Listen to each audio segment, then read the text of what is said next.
Di sebuah sudut kota yang tak pernah tidur, hiduplah seorang pria bernama Arga. Arga adalah seorang guru honorer yang menjalani hidup dengan ritme yang sangat teratur, bahkan mungkin terlalu membosankan bagi sebagian orang. Setiap pagi, ia bangun saat alarm berbunyi tepat pukul 5, menyeduh kopi pahit yang sama, dan mengenakan kemeja yang telah disetrika rapi. Baginya, hidup adalah sebuah garis lurus tanpa kejutan. Tidak ada ambisi besar, hanya keinginan untuk bertahan hidup hingga hari berakhir. Sekolah tempatnya mengajar adalah sebuah gedung tua dengan cat yang mulai mengelupas di sana-sini. Arga menyukai kesunyian koridor sebelum bel masuk berbunyi. Di sana, ia merasa memiliki kendali atas dunianya yang sempit. Namun, jauh di lubuk hatinya, ada rasa hampa yang terus menggerogoti. Ia merasa seperti robot yang menjalankan program yang sama setiap harinya. Mengajar matematika pada murid-murid yang lebih sering menatap jendela daripada papan tulis.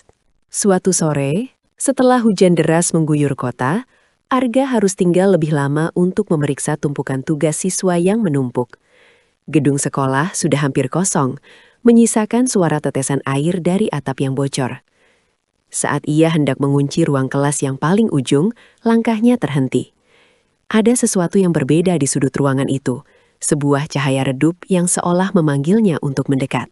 Di atas sebuah meja kayu yang sudah lapuk, tergeletak sebuah jam tangan tua dengan rantai perunggu yang kusam. Jam itu tampak sangat kuno, dengan ukiran-ukiran aneh yang belum pernah dilihat Arga sebelumnya.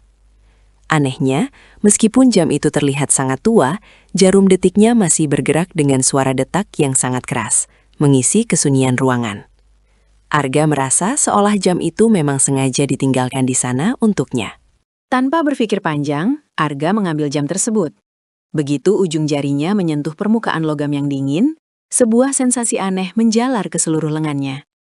Ia merasa jantungnya berdegup lebih kencang, seolah ada aliran listrik statis yang berpindah ke tubuhnya. Ia pun melingkarkan jam tangan itu di pergelangan tangannya. Ukurannya sangat pas, seolah-olah jam itu memang diciptakan khusus untuk lengannya. Tepat saat ia mengunci kaitan jam tersebut, sebuah kejadian luar biasa terjadi. Suara hujan yang tadinya berisik di luar, tiba-tiba menghilang.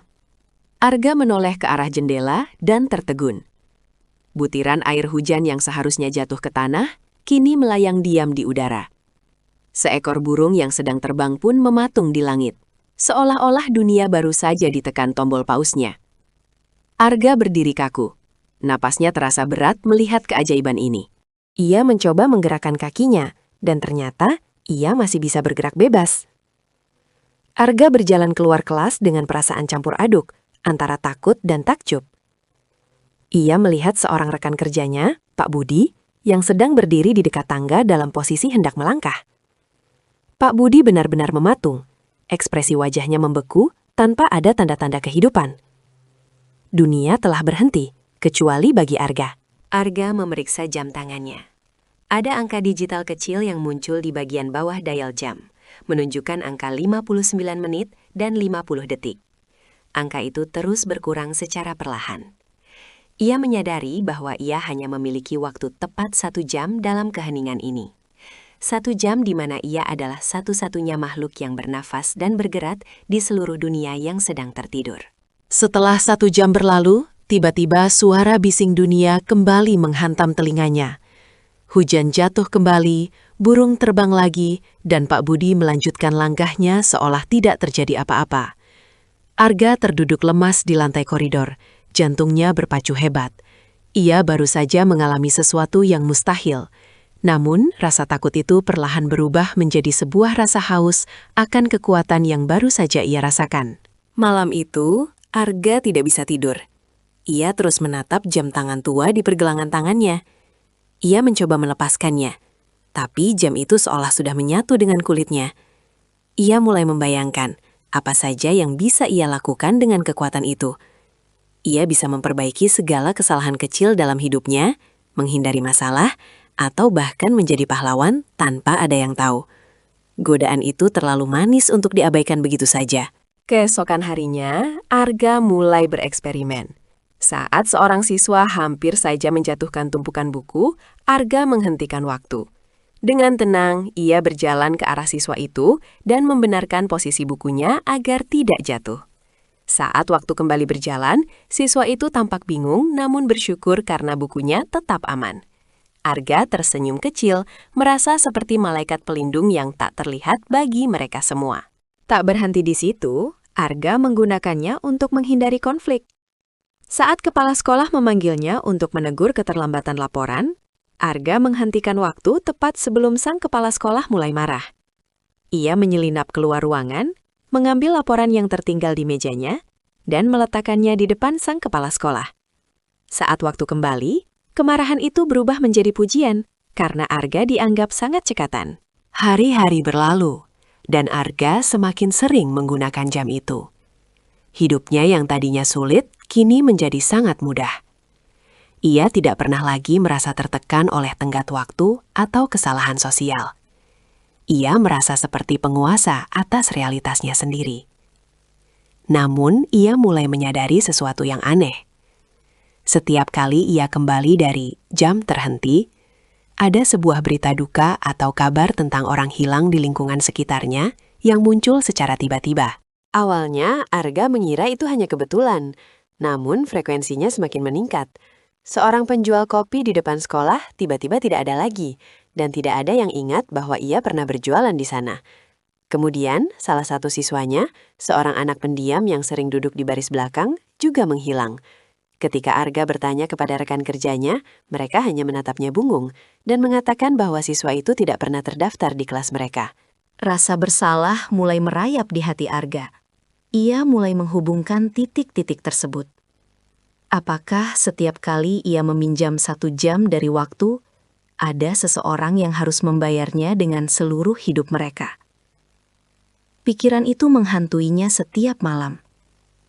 Ia menatap jam tangannya dengan ngeri, menyadari bahwa benda itu mungkin bukan berkat, melainkan kutukan yang haus akan tumbal manusia untuk terus berfungsi. Arga memutuskan untuk berhenti menggunakan jam itu. Ia menyimpan tangannya di dalam saku kemeja, berusaha menahan godaan untuk menyentuh tombol di samping dial jam tersebut. Namun, dunia tidak membiarkannya berhenti dengan mudah. Masalah mulai datang bertubi-tubi.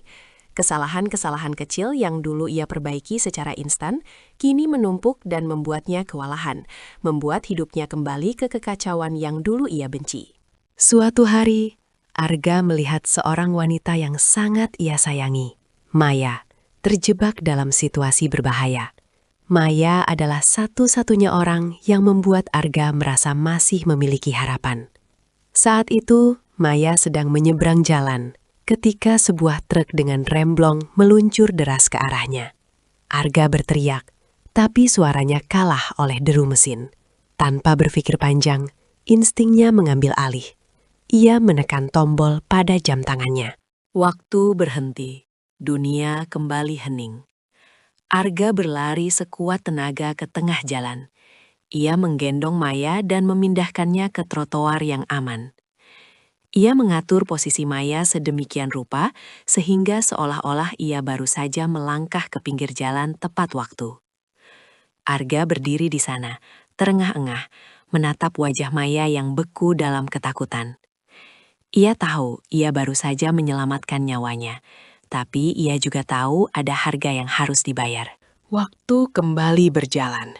Truk itu meluncur melewati tempat Maya berdiri tadi, menabrak tiang listrik dengan suara dentuman keras. Maya jatuh terduduk di trotoar, gemetar hebat karena syok.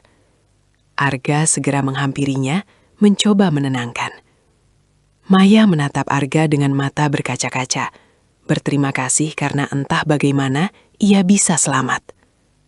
Arga memeluknya erat, namun hatinya terasa berat. Ia menunggu berita tentang siapa yang akan hilang kali ini.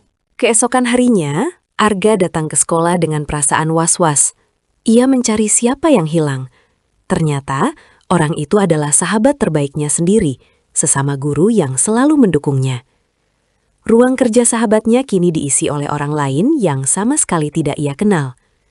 Saat Arga menyebut nama sahabatnya, semua orang menatapnya seolah ia sudah gila. Sahabatnya telah dihapus dari sejarah dunia, seolah ia tidak pernah lahir. Ketakutan Arga berubah menjadi kemarahan. Ia mencoba memukul jam tangan itu, mencoba menghancurkannya dengan batu. Namun, jam itu tetap utuh tanpa goresan sedikit pun. Jam itu seolah menertawakan penderitaannya. Arga menyadari bahwa ia terjebak dalam sebuah kontrak yang tidak pernah ia tanda tangani. Semakin ia mencoba melakukan kebaikan dengan waktu pinjaman itu, semakin banyak lubang yang ia gali di kehidupan orang-orang di sekitarnya. Arga mulai mengurung diri. Ia takut jika ia bertemu orang, ia akan tergoda untuk menghentikan waktu jika terjadi sesuatu. Ia mulai melihat bayangan-bayangan hitam di sudut matanya setiap kali ia berada di dalam jam terhenti. Bayangan itu seolah-olah adalah jiwa-jiwa dari mereka yang telah hilang, menuntut penjelasan darinya. Suara detak jam di tangannya kini terdengar seperti bisikan kematian yang terus-menerus. Maya mencoba menemui Arga, khawatir dengan kondisinya yang semakin memburuk. Namun, Arga mengusirnya. Ia takut, jika ia terlalu dekat dengan Maya, Maya akan menjadi tumbal berikutnya. Arga menangis di balik pintu, mendengarkan isak tangis Maya yang perlahan menjauh. Ia mencintai Maya lebih dari apapun, tapi cinta itu kini menjadi ancaman terbesar bagi keselamatan wanita itu. Arga merasa benar-benar sendirian di dunia ini. Suatu malam, jam tangan itu mulai bersinar merah terang. Angka di dialnya menunjukkan bahwa Arga telah menggunakan total 99 jam. Sebuah pesan muncul di permukaan kaca jam, 1 jam lagi menuju keseimbangan. Arga merasa kedinginan. Ia tahu bahwa penggunaan ke-100 jam akan membawa konsekuensi yang jauh lebih besar daripada sebelumnya. Ia bertekad untuk tidak akan pernah menyentuh jam itu lagi, apapun yang terjadi. Namun, nasib berkata lain. Saat Arga sedang berjalan pulang, ia melihat sebuah kebakaran besar melanda apartemen tempat Maya tinggal. Api berkobar hebat, menjilat langit malam yang gelap. Orang-orang berlarian keluar dengan panik, berteriak meminta tolong. Arga mencari sosok Maya di antara kerumunan, namun ia tidak menemukannya. Seseorang berteriak bahwa masih ada seorang wanita yang terjebak di lantai paling atas. Arga tahu itu Maya. Tanpa mempedulikan keselamatannya sendiri, ia berlari masuk ke dalam gedung yang terbakar. Asap hitam pekat memenuhi paru-parunya, membuatnya terbatuk-batuk. Panas yang menyengat seolah membakar kulitnya. Ia mencapai lantai atas, namun langit-langit mulai runtuh, menutupi jalan menuju kamar Maya. Ia tidak punya pilihan lain. Dengan tangan gemetar, ia menekan tombol jam tangan itu untuk yang ke-100 kalinya. Seketika, api berhenti menari. Lidah api membeku dalam bentuk yang aneh dan artistik, namun tetap mengeluarkan panas yang bisa dirasakan Arga. Asap menggantung diam seperti awan hitam yang padat. Arga merangkak melewati reruntuhan, mencari Maya. Ia menemukannya pingsan di sudut kamar, tertimbun beberapa kayu yang terbakar. Arga mengangkat kayu-kayu beku itu dan menggendong Maya keluar dari sana. Perjalanan keluar terasa jauh lebih lama. Arga merasa tubuhnya sangat berat, seolah setiap langkah yang ia ambil menarik energi hidupnya. Ia berhasil keluar dari gedung dan meletakkan Maya di rumput taman yang jauh dari jangkauan api. Ia menatap wajah Maya untuk terakhir kalinya, mengusap pipinya dengan lembut. "Maafkan aku," bisiknya. Meskipun ia tahu Maya tidak bisa mendengarnya dalam kebekuan waktu itu. Waktu tersisa di jam tangannya hanya tinggal beberapa detik. Arga melihat ke sekeliling. Seluruh kota terhenti, menciptakan pemandangan yang indah sekaligus mengerikan. Ia menyadari betapa kecilnya ia di hadapan waktu. Ia mengambil sebuah keputusan besar.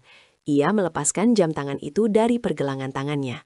Dengan sisa tenaganya, ia melemparkan jam itu ke dalam kobaran api yang membeku, berharap benda itu hancur selamanya. Saat jam itu menyentuh api, sebuah ledakan cahaya putih yang menyilaukan terjadi. Arga terlempar ke belakang dan kehilangan kesadaran. Dalam kegelapan itu, ia merasa seolah-olah ia ditarik melalui sebuah lorong yang sangat panjang. Suara-suara orang yang hilang selama ini terdengar seperti paduan suara yang menyedihkan, menyebut namanya berulang-ulang. Kemudian, segalanya menjadi sunyi senyap. Arga terbangun di sebuah bangku taman. Matahari bersinar cerah dan kicauan burung terdengar merdu. Ia merasa tubuhnya sangat ringan, seolah beban berat yang selama ini ia pikul telah hilang. Ia tersenyum, berpikir bahwa ia telah berhasil menghancurkan kutukan itu dan kembali ke kehidupan normal. Ia bangkit dan berjalan menuju sekolah, merindukan rutinitas membosankan yang dulu ia benci. Setibanya di sekolah, ia menyapa penjaga gerbang dengan ramah.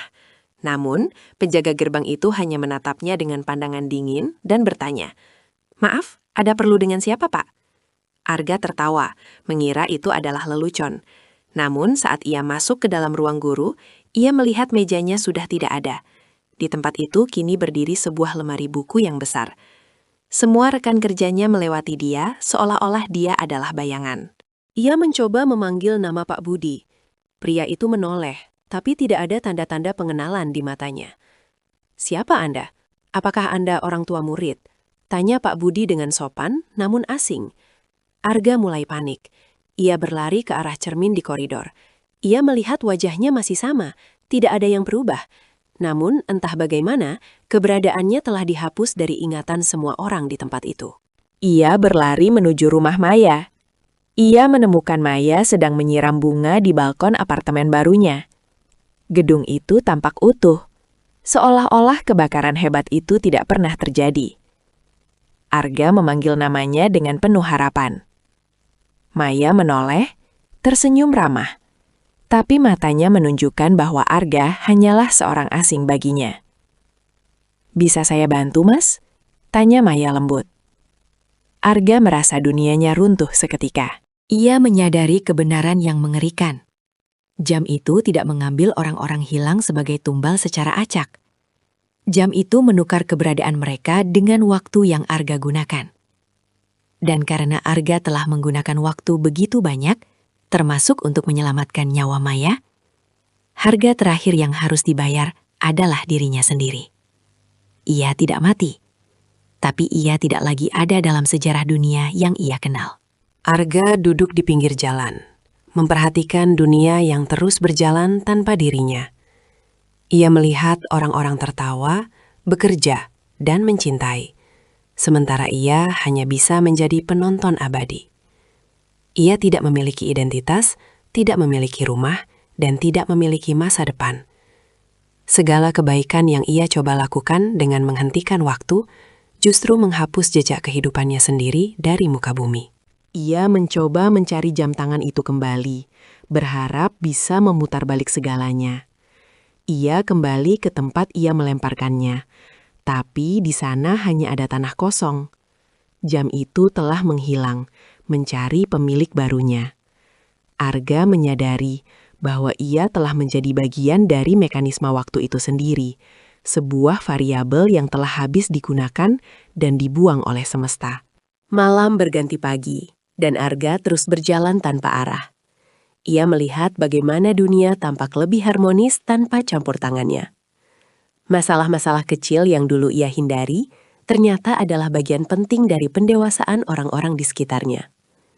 Dengan menghentikan waktu, ia sebenarnya telah merampas kesempatan mereka untuk tumbuh dan belajar dari kesalahan. Ia melihat Maya dari kejauhan, sedang berjalan bersama seorang pria lain. Mereka tampak bahagia. Arga merasakan sakit yang luar biasa di dadanya, namun ia juga merasa lega. Setidaknya Maya selamat. Meskipun Maya tidak akan pernah tahu bahwa hidupnya adalah hasil dari pengorbanan terbesar Arga. Arga tersenyum pahit, menerima takdirnya sebagai bayangan yang terlupakan. Arga kembali ke sekolah lamanya satu kali lagi. Ia masuk ke kelas tempat ia pertama kali menemukan jam itu. Ruangan itu kini kosong dan berdebu, seolah-olah sudah bertahun-tahun tidak digunakan. Ia duduk di kursi guru, menatap papan tulis yang bersih.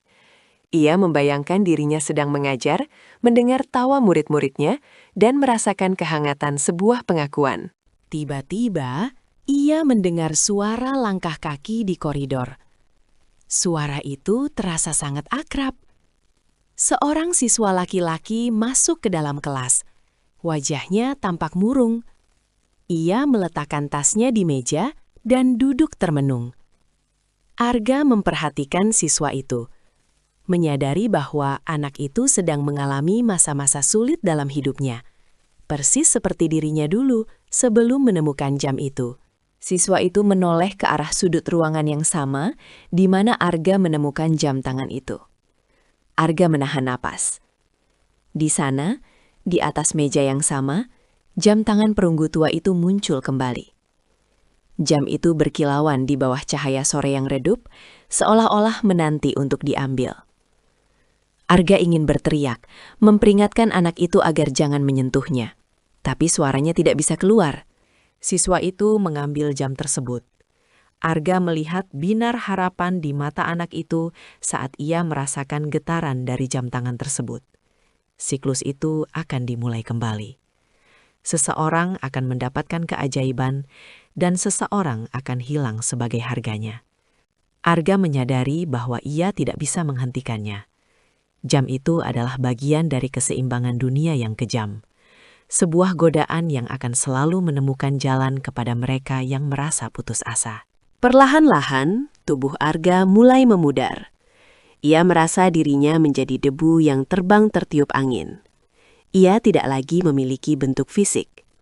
Ia telah menjadi bagian dari waktu itu sendiri, menjadi saksi bisu bagi ribuan orang yang akan mengalami nasib yang sama dengannya.